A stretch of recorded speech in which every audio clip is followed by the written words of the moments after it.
Isso que eu sempre deixo claro. Mas é um país de altíssimo desenvolvimento em todos os seus aspectos. É Então, que você falou em segurança política, eu vou ter que perguntar isso. O Trump fala muito do imigrante sim. e parece muito que é um presidente que é contra o imigrante, né? Saiu notícia depois da eleição dele que 200 mil, né, imigrantes brasileiros que estariam lá ilegais, né, seriam deportados, seriam mandados embora, seriam, né, coisas desse tipo, assim. Existe um receio maior dos seus clientes agora com o Trump no Olha, comando? quando a eleição foi no começo de novembro, no dia seguinte eu tive 26 mensagens no WhatsApp Perguntando. perguntando, né? E aí eu gravei um vídeo dizendo, olha, se você vai entrar pela porta da frente e não vai pular a janela, você é muito bem-vindo aos Estados Unidos. Não tem porquê, porque primeiro, o Trump, ele é filho de imigrantes. Ele é casado com uma imigrante. Então, o discurso dele, muito pro-americano raiz, é voltado para a deportação de pessoas, não só brasileiros, que estão lá ilegais. A gente fala sem status, que estão fora de status há muito tempo, ok? E cometeram algum tipo de crime.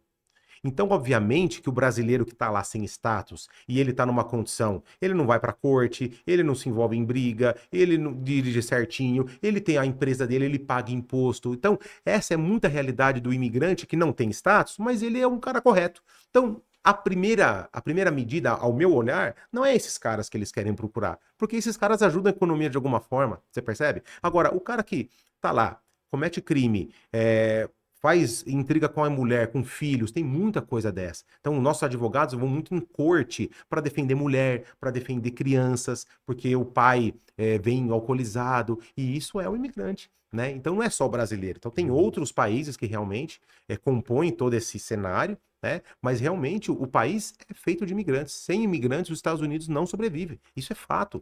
Eles mesmos sabem disso, eles mesmos falam. Então, todo o nosso público que assiste a gente, que conversa no meu Instagram todos os dias, eles são qualificados. Então, eles não têm que ter medo. Não tem, porque faz parte disso, né? A composição, são muitas vagas em aberto, são muitas posições. Então, os Estados Unidos precisam de capital estrangeiro, precisa de mentalidade estrangeira para compor o cenário que é muito difícil ter disponível hoje. Mas as regras não devem mudar para entrar pela porta da frente? Não vão subir esse sarrafo para ter mais dificuldade, talvez? Olha, o que a gente sempre ouve dos nossos advogados é o seguinte, ó, você que é qualificado, você não tem que temer, porque a política imigratória é uma política de Estado, ela não é uma política de governo. Então, dificilmente o Trump ou qualquer presidente vai ter tinta suficiente na caneta para poder falar, ó, agora não vai ter mais. Não, porque a USIS, que é o órgão regulamentário, o órgão regulatório da imigração, ele é um órgão à parte. Eles vivem das taxas que todos os imigrantes pagam quando chegam aos Estados Unidos. Você vai fazer um visto de turista, vai fazer um visto imigratório, aquela taxa vai para bancar esse time todo. Então, isso é uma política que já existe há muito tempo. O que o Trump fala muito nos Estados Unidos é aquela imigração ilegal, que na cabeça dele, na fronteira dos Estados Unidos, vem mais de 2.000 pessoas por dia, sem qualificação alguma, e que já vai pedir proteção, vai pedir um tipo de asilo. E está na lei americana, isso é permitido acontecer, né? Então ele quer lutar contra isso, mas mesmo assim vai ter discussão na Câmara, vai ter discussão em vários órgãos ali da política que pode ser que ele tenha algum sucesso. Mas a imigração legal, pela porta da frente, o cara qualificado, eu acho muito difícil, eu diria quase impossível. E explica para a gente assim, quais são as exigências hoje para a gente conseguir um visto. Difere da categoria, do EB1 para o EB2, são exigências diferentes ou são as mesmas? Não, difere, Ale, difere. Olha só, para deixar todo mundo ciente, né? EB é uma sigla em inglês, quer dizer Employment Based, é baseado na característica de trabalho. Então, a diferença do EB1 para o EB2 é o EB1 você já chegou no topo da sua carreira. Vamos pensar no esporte. O cara ganhou várias Superligas, participou de uma Olimpíada, ganhou medalha, ou se ele não tem uma medalha olímpica, ele tem um Sul-Americano, ele tem um Grand Prix, ele tem um Campeonato Mundial. Isso é um cara que chegou no topo da sua carreira. Pensando no meu ramo da construção civil, um engenheiro que já deu palestra, um cara que já foi reconhecido, escreveu livro, um cara que tem um mestrado, um cara que é muito bem relacionado, já escreveu livro. Então, esse cara também é elegível ao visto EB1.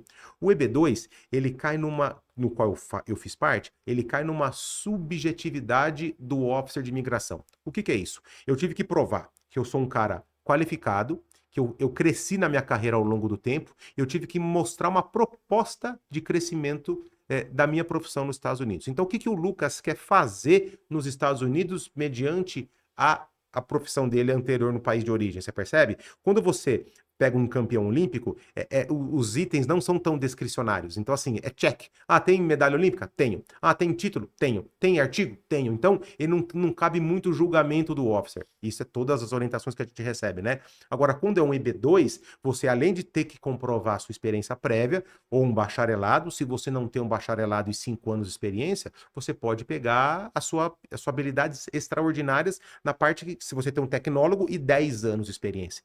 Então, eu vou dar um exemplo de um profissional que nos procurou no ano passado, que ele não tem o colegial, mas ele tem uma baita transportadora aqui.